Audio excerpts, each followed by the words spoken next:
like Allegra D or Zyrtec D that has that decongestant in it, that is going to more than likely dry up your milk supply. That's what it does. It dries up secretions. That's why it works really well when you have a sinus infection or if you have allergies or anything like that. Thanks for tuning in to part 3 of my breastfeeding questions with Brenna. Again, these episodes are all about you guys, so I asked what your top questions are, and I asked Brenna, who is a lactation consultant in West Virginia. One of my favorites to have on the show. She's been on, I think, like 4 or 5 times now. This is part 3. As you're watching, if you think of other questions or concerns that you have, send them my way or comment below, and we will do another series just like this because the feedback has been awesome about these series with Brenna. So check out this episode and I will see you next week. All right, this is a good one. So with flu and cold season coming up, or maybe it's already here, what medicines should I avoid while breastfeeding? This is a question I get a lot, not just about flu and cold medicines, but medicines in general. So the majority of medications are actually compatible with breastfeeding. There are a few that you have to be careful with. There are certain blood pressure medications, seizure medications, stuff like that, that, you do have to use with caution or are not compatible with breastfeeding. But overall, the majority of them are okay with breastfeeding.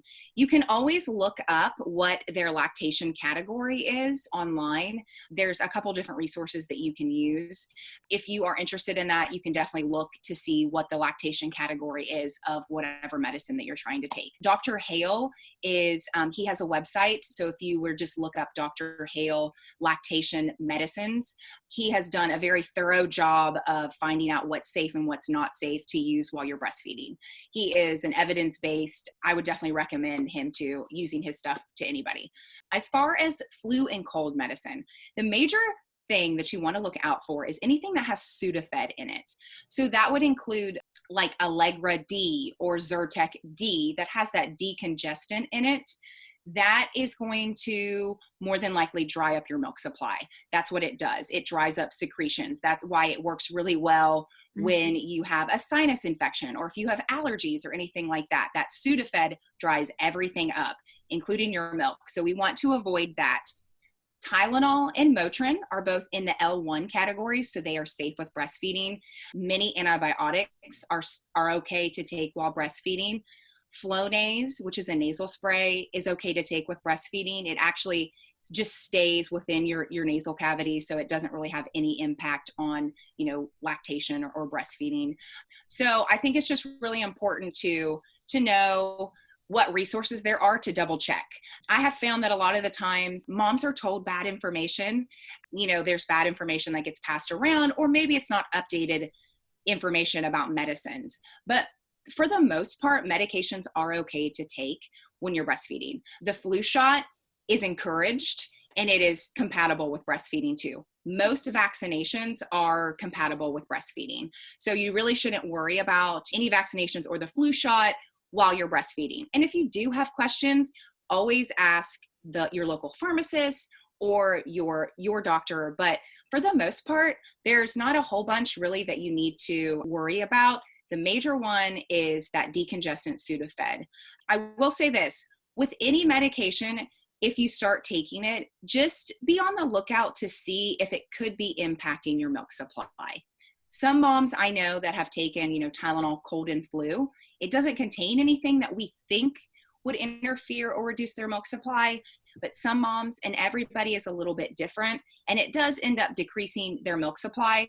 And what they found is once they've stopped taking it, the milk supply goes back up to normal.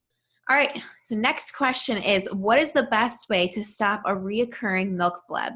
The best way to get rid or prevent a milk bleb is to change a baby's position. So milk blebs usually occur because of friction or something is rubbing them. So that could be from your pump or most likely from your baby. So you can try different positions because that's going to put different pressure on your breast in different areas. You don't really need to do anything about a milk bleb. They usually go away on their own. I do not recommend you popping them because what you can do is you can introduce bacteria and different things that we don't want introduced if you are popping it yourself. So I definitely don't recommend popping a milk bleb. They usually will go away by themselves, but just try to switch up your position. And if you are an exclusive pumper and you're getting milk blebs, make sure that your phalange is fitting properly. You can also, on the inner part of the phalange, use some coconut oil to lubricate your phalange. That way it reduces the friction. And then also turn down your suction a little bit. Sometimes moms get that from it's just too high of a suction and it's causing friction on their nipples. Once you do those things, usually the milk blebs will go away. Okay, so this other question we got was in regards to breastfeeding at night. This mom wanted to know if she breastfed her baby at night and her baby does already have teeth coming in, if breastfeeding would actually cause decaying in her child's teeth. She had seen this in a group before. So is this true? More than likely, it's probably not breastfeeding or breast milk that's causing the cavities. There's been a ton of research that proves otherwise. There's actually components of breast milk that protects the enamel of teeth, that actually prevents them from getting cavities. Some people are just more predisposed to getting cavities based off of how their enamel is or fruity, sugary drinks that they eat. There's just a lot of different factors that can cause people to have cavities, but more than likely, it's not breastfeeding that's causing cavities. And moms shouldn't worry about nighttime nursing if their children do have teeth.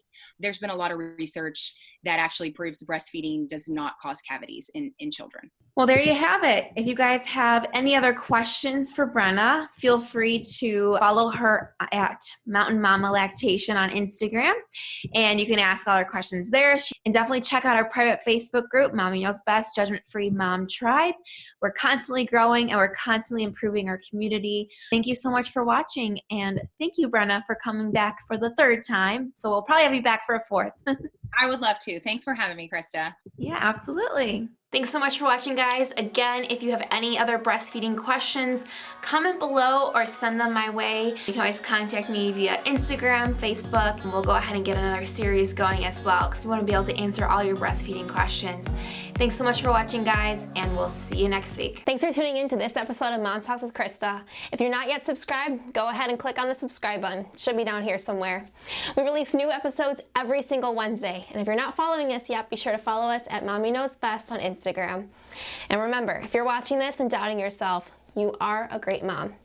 So thanks so much for watching, and we will see you next week.